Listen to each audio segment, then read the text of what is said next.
Hello and welcome back to Gray's Gardening. I've just decided to come down to the allotment, give it a quick check, make sure everything's okay and see if anything has started growing yet. Let's have a little look around and see what's progressing.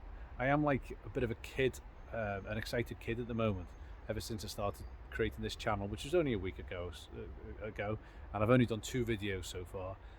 But I'm just constantly thinking of new ideas, new things and new videos that I'm going to be doing to showcase and show you what I am doing at the allotment and what I'm planting as and when as the season unfolds. So I want to also say a big thank you to everyone who subscribed so far and your comments. Please, if you do have any other comments, leave them in the comment section below, positive or negative, and I'll try and get back to you all and address them as we go. So let's have a little look around. Let's see what's going on today. Right, I've noticed I've got quite a few mole hills up here today. They are, I don't know whether they're a sign of a healthy ground or an unhealthy ground, but what I do find fascinating about mole hills, let's see if I can get into this one, is that usually right in the middle of a mole hill there's normally a stone. And I don't know whether this is correct or not, but it's almost like the mole itself finds something in its path. Don't know whether that'll be it. That's probably just appeared out of nowhere. It's almost like they find the stone and they dig it out and they get it out the way. Whether or not that is what they do, let's see. Oh, what's that one? Maybe that's the stone in this one. I just find it quite fascinating. Inside each mole hill there's always a big stone. Probably not the best example of those ones, but what I also heard is that molehill soil, or whatever you call it, the soil they kick out is really good. So I'm going to pot up some of this soil and use it in some of my plants just to see if that is true. So that'll be a good little test this year. But we've got quite a few molehills dotted about. Anyway, the purpose of this video will tell you what I'll be doing on the next few videos. So first video, and it's something that's definitely been needed for a while now, is to tidy my green. So as you can see, it's all quite messy. Those who have watched my previous videos will have seen me trimming back the grapevine, so that's all neat and tidy now. But the rest of the greenhouse, it's rather messy. So I know I've got plants covered over, but you can see there I've got things like last year's tomatoes. They need taking out, and I'm going to be digging up a few things. So that's my pomegranate bush. He's going to be dug out and put in a pot this year, or planted outside, depending if I think it's he could live out there or not. We've got a blueberry bush. That's a pink lemonade blueberry, very sweet pink blueberries, quite nice. Gonna move him outside this year. He's already potted up.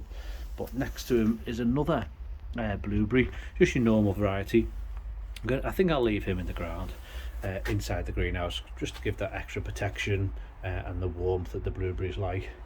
But other things, this area down the bottom, that's going to be my melon area, the melon beds. So hopefully get some nice melons this year. And then moving back out of the greenhouse, up the top will be tomato beds. Underneath here, I might have showed you this one last week, that is my lemon tree, looking very unhappy at the moment. I'm hoping to trim him right back and we will see if he comes back to life, but sadly I'm fearing the worst. I'm also going to clean all this glass. Some of it's just condensation, as you can see, but there is actually some dirt in there, both on the inside and the outside. So I'm going to clean all the glass, so I'll let you know what I'm using to clear the glass with.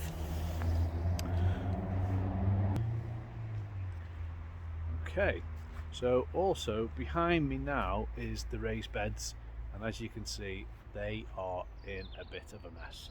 I need to clear them out. I didn't use these beds last year, so this year I've given them a rest. Hopefully the soil will have improved during that time, but I'm going to tidy them up. But what I have noticed, flick the camera around, in this bed, with all this on this area, if I could stand back a little bit, this area towards this end, I planted in about 50 daffodil bulbs about 3 years ago, and every year the daffodils come up. I wait till they are just under a foot tall, wait until the buds just start to form, the yellow buds, and then I snip them off and take them home for some cut flowers. But this is actually last year's banana leaf that I placed on top, and where that's been on top, you can see my daffodils are already starting So I think there'll be more than 50 now, because daffodil bulbs do tend to multiply in the soil. But where that banana leaf's been, you can see that they've really started to come up. It must be just slightly warmer underneath there. So I'll just pop that back, just keep them protected a little longer. So this raised bed will be getting tidied out, this one will, but what I wanted to show you was this raised bed, and I haven't used this one for a few years now, so this one is actually going to go. I know it's got a load of plants on top of it at the moment, but I'm going to dig the whole thing out. I'm going to create a pond here. Two reasons. One is so I've got some water, attract the frogs, the newts and that kind of thing, give some water for the birds to drink, and generally a pond attracts more wildlife to your plot. So I've always wanted a pond, I'm going to put that there. But the other reason, I'm coming over here now, this is one of my pride and joys. Underneath here, doesn't look like much at the moment, but this is a gunnera. So if I just pull back a little bit of the fleecy line, hopefully you can see that. But if I look in here, you can see all the new fresh green leaves and shoots. So he's perfectly happy. But anyone who knows of gunnera will know that they need plenty of water.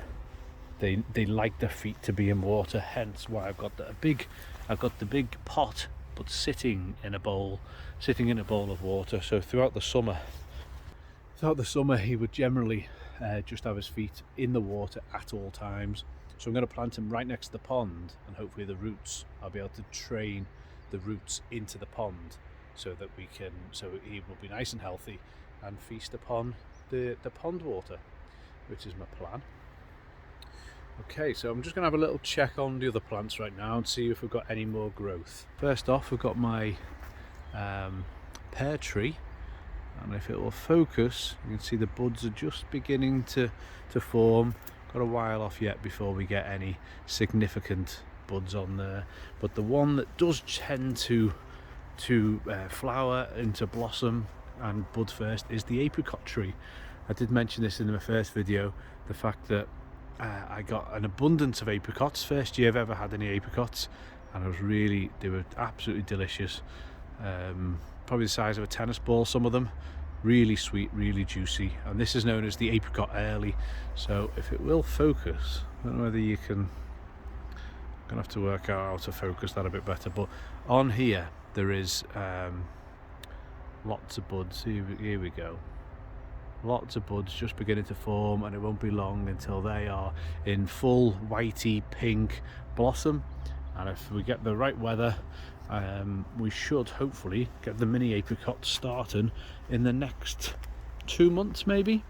But I've just noticed I do need to do a bit of tidying up on them. See these kind of branches whereby they are crossing over and it's rubbing on each other. You've got to take that out, because the rubbing motion can make a cut or a wound into the plant, which will then leave it open to infection. So I'll take off any crossing branches, and probably take off the likes of this middle one, just so the middle of the plant, the tree, has a bit more air and space to grow. So always nice to keep your plants, your trees tidy, especially your fruit trees this type of year.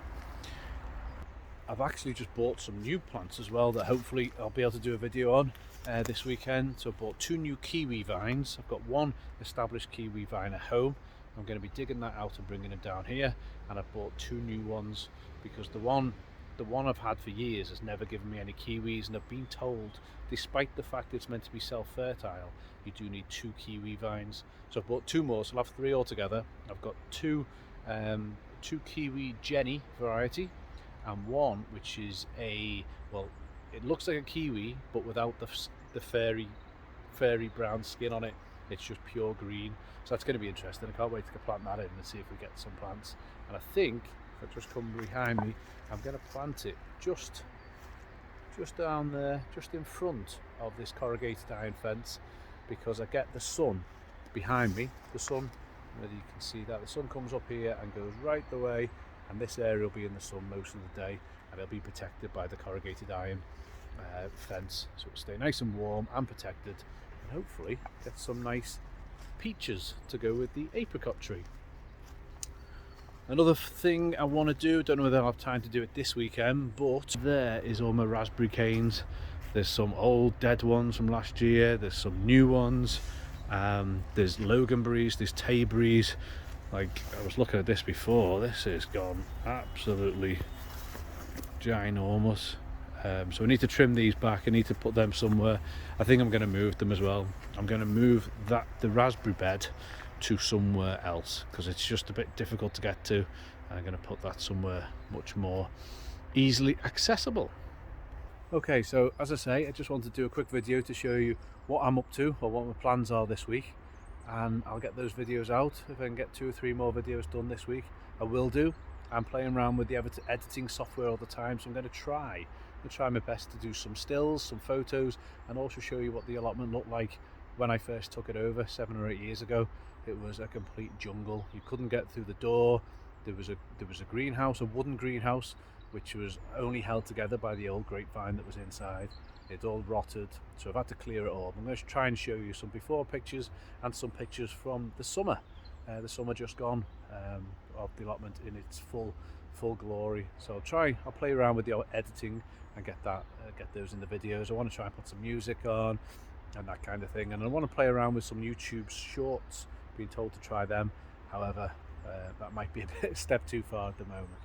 But anyway, thanks for watching. If you do like this kind of thing, please subscribe, put the notifications on so that you know my latest videos, and it does help. Oh yeah, give the thumbs up too.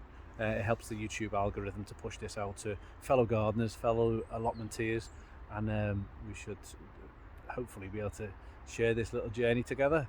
So thanks for watching. Comment, please leave me some comments, and I look forward to hearing from you. Thanks everyone, speak soon, bye.